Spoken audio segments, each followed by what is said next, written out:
हमारे साथ में डॉक्टर साहब तो हैं ही, आप जान ही रहे हैं, साथ में शकील भाई भी ज्वाइन किए हैं। तो सुबह में वॉकिंग पे टॉकिंग, ठीक है, टहलने में हम लोग कुछ अच्छी बातें की जाए। तो जब जब जब डॉक्टर साहब हमारे साथ हैं तो हम लोग कुछ अच्छी बातें कर लें, मॉर्निंग में टहलने के क्या क्या फ़ायदे हैं।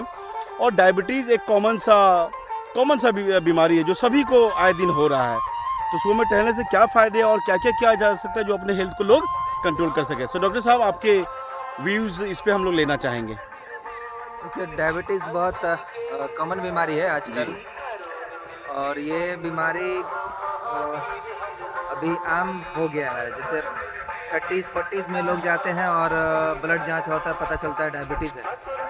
तो डायबिटीज़ एक जन्मजात नहीं कहिए, एक जेनेटिक है, हेरिडिटरी है। ओके। अगर खानदान में किसी को है तो हो सकता है, वंशवाद जिसको हम लोग कहते हैं। तो ये एक कॉमन से सबसे अहम कारण है। अगर माँ बाप को अगर है तो उसका औलाद को भी हो सकता है। ओके। या अगर बहुत ज़्यादा मोटापा है जी जी तो हो सकता है। जी। या मोटापा भी कारण हो सकता है। ओके। खान पीन अगर उसका अच्छा नहीं है तो हो सकता है।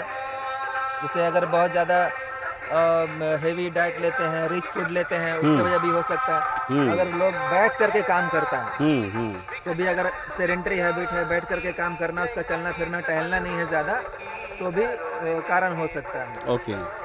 या कुछ ऐसा दवाई अगर कोई खा रहा है, अंग्रेज़ी दवा, जिसके वजह से उसका साइड इफ़ेक्ट की वजह से भी डायबिटीज़ होने का खतरा रहता है। ओके।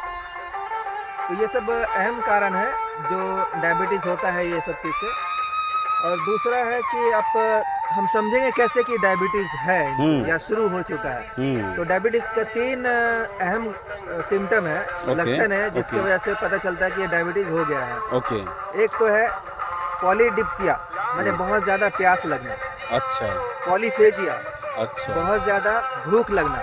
अच्छा। और पॉलीयूरिया, मतलब बहुत ज़्यादा पेशाब होना, खासकर रात के वक्त। अगर 8 मरतबा 10 मरतबा लोग अगर उठता है रात में पेशाब के लिए, हाँ। तो ये सब सिम्टम है कि हो सकता है डायबिटीज़ हो। ओके। और बगैर कोई कारण के, बगैर कोई वजह के अगर उसको वेट लॉस हो रहा है और वो आदमी 40s के एज में है, तो समझिए कि डायबिटीज़ हो चुका है। अब ये आपको फास्टिंग ब्लड शुगर आपका जो खाली पेट में चेक करवाना है, और खाने के 2 घंटा के बाद चेक करवाना है, ब्लड चेक करवाइए डायबिटीज़ का। तो ये समझिए डायबिटीज़ हो सकता है इन लोगों को। ओके, बहुत ही यूज़फुल इन्फॉर्मेशन। उसमें आखिर सुबह में टहलने से क्या क्या फ़ायदा कुछ उस पे हो सकता है? हाँ, सुबह में टहलिए। सुबह में टहलने से जो ब्लड शुगर है वो कम रहता है, जो बॉडी में फैट है वो कमेगा। तो जो डायबिटीज़ का जो कॉम्प्लिकेशंस जो होते हैं वो आपको कम हो जाएगा। जैसे आर्टेरियोस्क्लेरोसिस, हार्ट का जो ब्लड वेसल्स है उसमें चर्बी जमता है, वो कम हो जाएगा जमना। फिर बहुत से कॉम्प्लिकेशंस में है, डायबिटीज़ का बहुत कॉम्प्लिकेशन है, लेकिन जो ख़ास कॉम्प्लिकेशन है आँख का। आँख में जो रेटिनोपैथी होता है, जिसको आँख का जो नस है वो डैमेज हो जाता है। अच्छा। तो आँख की बीनाई जा सकती है। डायबिटिक नेफ्रोपैथी, मतलब किडनी जो है वो डैमेज होता है डायबिटीज़ की वजह से। अगर डायबिटीज़ को कंट्रोल नहीं किया जाए तो किडनी फेल हो सकता है, जिसको क्रॉनिक रेनल फेलियर हम लोग कहते हैं। फिर जो नसें हैं पैर में, हाथ में, इस सब यहाँ के नसें जो है वो क्या होती है, सब डैमेज होता है। तो क्या होगा, झुनझुनी होगा।